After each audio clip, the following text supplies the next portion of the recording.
The best thing about this deck is that when you play your opponent, win or lose, they're expected to be able to do some things until you're like, what things?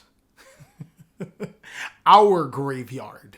You don't have an extra deck. What's going on with you guys? Kali Effect, King of Games here. And today, we're going to be going over the combo killer deck profile, with Dragon Link being one of the best decks in Yu-Gi-Oh!, followed by some other great combo decks like Print Kids and Phantom Knights. Dogmatika Invoked is one of the best decks in Yu-Gi-Oh!, and in this video, not only will I be giving you an outline of one of the best decks, I'll also be detailing why we play particular cards and why they work in this current meta. So of course, if you want to see more content like this, then be sure to use Aleister the Invoker to be able to destroy that subscribe button. But don't forget to invocation that notification bell because, well, we just too strong. So without further ado, let's jump on in so I can explain to you why I play particular cards and why they are so powerful in this format. So I think it's best to sort this deck profile in different categories. I'll be talking about the Invoked, the Dogmatika, hand traps, and then of course good counter cards to play inside of this deck. But let's start off by talking about the Invoked cards because it's an Invoked deck. 3 copies of Aleister the Invoker, 3 copies of Magical Meltdown, only 2 Invocation, and 1 Terraforming. That's going to be pretty much it for the Invoked engine inside of the main board. Really hoping to finally get another Aleister monster, but I don't think that that's going to happen. And to be honest with you, this is quite standard for a Invoked deck. The only room for debate is if you should run 2 Invocation or 3 Invocation. I tend to have a rule for that. If you just so happen to be playing Pot of Desires inside of your Invoked deck, then you may want to consider running a 3rd Invocation. Or if you need Invocation to actually fuse for different cards in your hand, let's say for example you're playing Shaddoll Invoked, that would be another reason to run another copy of Invocation. But other than that, you probably should go with 2 Invocation, especially if that's a card that you don't need into your hand without Aleister. Seeing that Aleister is the main focal point, you might want to search him or draw into him before you draw into Invocation. But that is it for the Invoked engine. Very simple, very standard. The Dogmatic engine is going to be slightly different than what you may see on the normal basis. 3 copies of Dogmatika Ecclesia, that's pretty normal. Where it gets a little awkward is 2 copies of Dogmatika Maximus, I'll explain that in a second. 1 copy of Dogmatika Fleurdelis, 3 copies of Nadir Servant, 2 copies of Dogmatika Punishment. Excuse mine for not being super, I'm still looking for some. And then the honorary Dogmatika card is Shaddoll Schism. So again, this is very, very standard for a Dogmatika Invoked deck.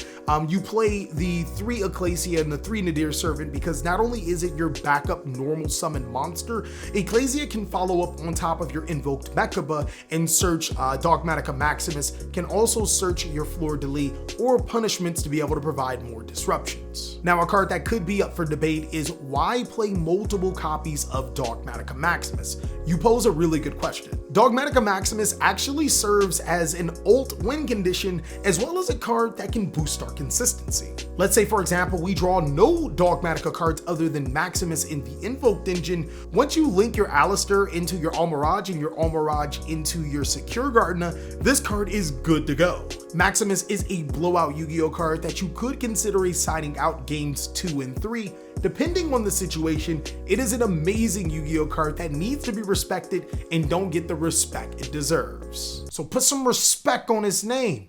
God, come on now. Because until then, we'll be ripping your extra deck and fueling ours. Now that we are done with the Dogmatika and Invoked cards, the hand traps are going to be very, very simple. We play 10, technically 10, 3 copies of Gamma with the driver, 3 copies of Ash Blossom and Joyous Spring, and then just 3 copies of Nibiru. I felt that these were not only the best cards to kill combo decks, stay generic, they're also all targets for Invocation, just in case we can't use our graveyard, and I gotta use my graveyard. But that is it for the hand traps. Moving forward for the regular traps, we run 2 copies of Ice Dragon's Prison. This is a card that I actually squeezed in here late because it's just so powerful against everything that combos off. I'm genuinely trying to figure out a way to run a 3rd copy, and I know I haven't talked about budget options, but for the people that can't afford Ice Dragon's Prison, I mean, you could drop it from this particular deck. This is a 42 card deck, which mathematically doesn't hurt the chances of me opening Aleister the Invoker or my Nadir Servants or whatever. It doesn't ruin the consistency. I think it goes down by like 0.1%, so it's negligible, but also allows me to play power cards like Ice Dragon's Prison inside of the main board, which are game deciding Yu-Gi-Oh cards.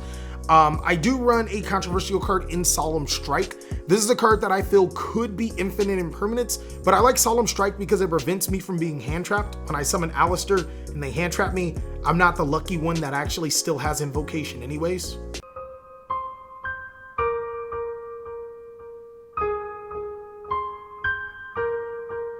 But you guys could drop this for Infinite Impermanence or drop one for Ice Dragon's Prison or whatever. I just don't like being hand trapped, and I think Strike is a very powerful card.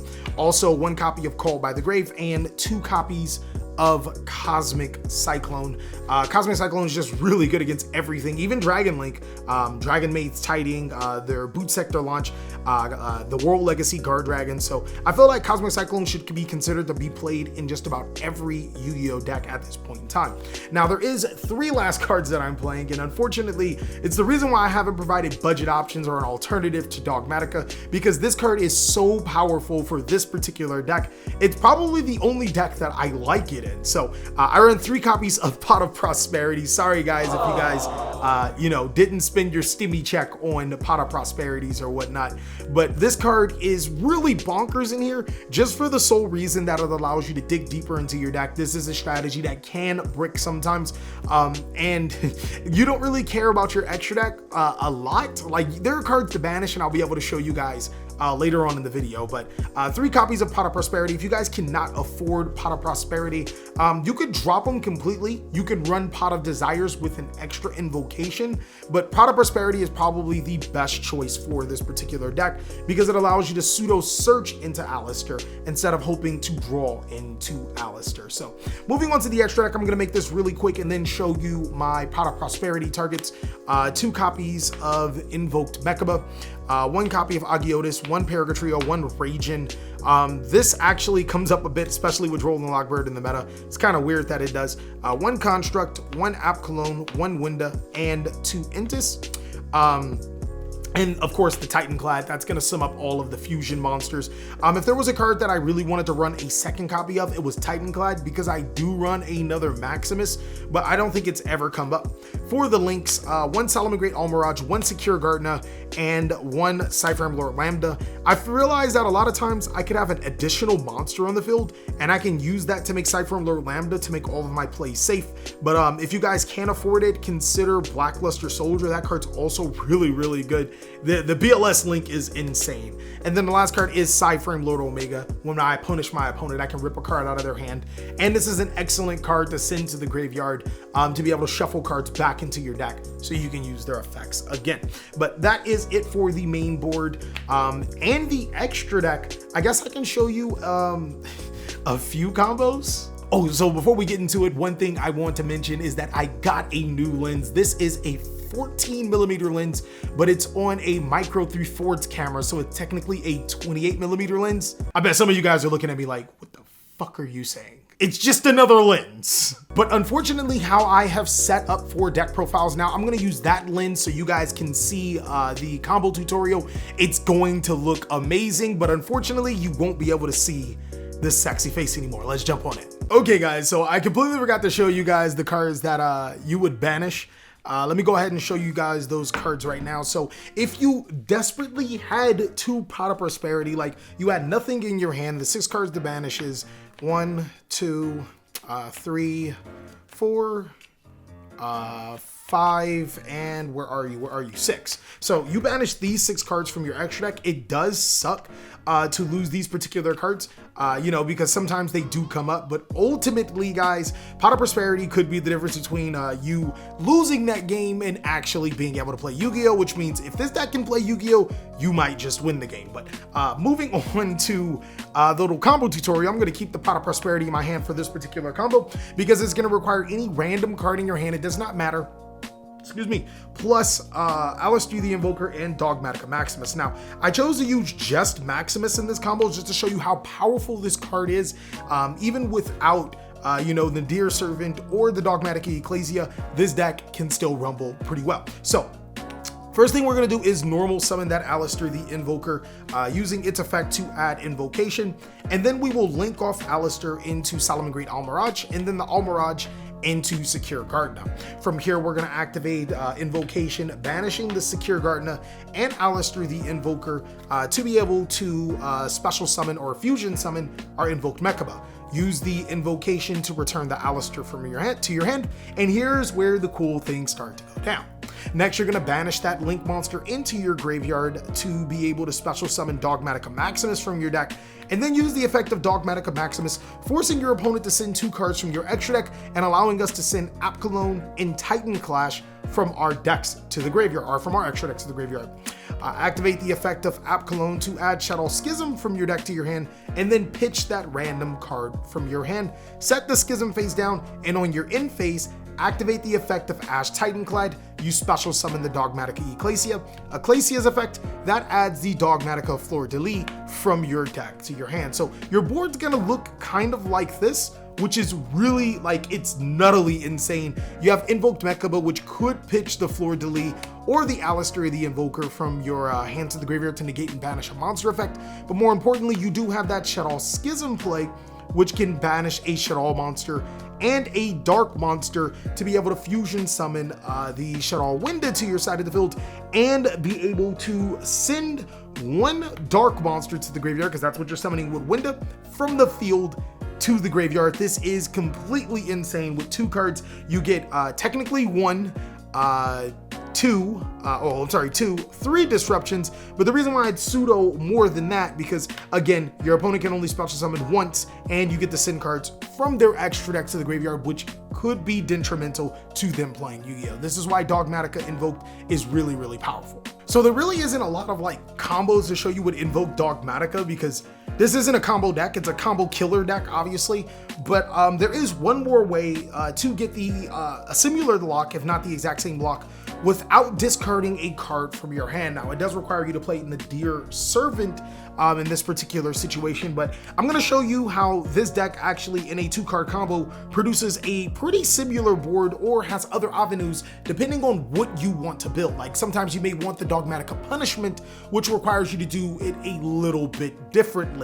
So what we're going to do is start off first by summoning our Aleister the Invoker, adding the Invocation, and of course going through our normal play, Aleister into Almiraj, Almiraj into Secure Gardna, Invocation, banishing our Aleister the Invocation, or Aleister Invoker, and Secure Gardna into our Mechaba, and then Invocation back into our deck for the Aleister into our hand. So next we're going to activate that Nadir Servant, and with Nadir Servant this time around, we're actually going to send Shaddoll Apkallone from our deck, extra decks to the graveyard, to add a Dogmatika Ecclesia. The effect of Apkallone is activates, you add the Schism from your deck to your hand, and then you discard the Schism per Apkallone's effect. And then we follow up by special summoning Dogmatika Ecclesia, using its effect to add Dogmatika Maximus. We're going to special summon Dogmatika Maximus from our graveyard by banishing the Salamangreat Almiraj. Do not banish anything else, guys. And then use the effect of Dogmatika Maximus. We will send the Titaniklad from our decks to the graveyard, and we have to send the Shaddoll Construct from our decks to the graveyard, and our opponent sends 2 cards. So now obviously the effect of Shaddoll Construct will add the Shaddoll Schism from our decks to our hand, and that's pretty much how you do a really, it's the exact same board, as you can see, because in phase Titaniklad will fetch the Dogmatika Fleurdelis, and then our opponent's turn you can Shaddoll Schism, and this time around we can Schism the Construct and the Titaniklad, or the Apkallone and the Titaniklad for that Shaddoll Winda, and still send a card from our opponent's side of the field to the graveyard, a dark monster, and have Dogmatika Fleurdelis in our hands. Now again, this really isn't a combo deck, this is a combo killer deck, so that's pretty much all that we have for combos, teaching you the basics of Dogmatika. Now, for the people that want to see this deck and a little bit more action, I will be showing test hands to my Patreon. Don't worry, guys, if you are a Patreon of any tier, you can see these test hands. again. So of course, if you guys want to see more of that, go ahead and check that out. But that's pretty much it for this video. I really hope you guys enjoyed. Check out one of these awesome other videos, and I'll catch you guys on the next one.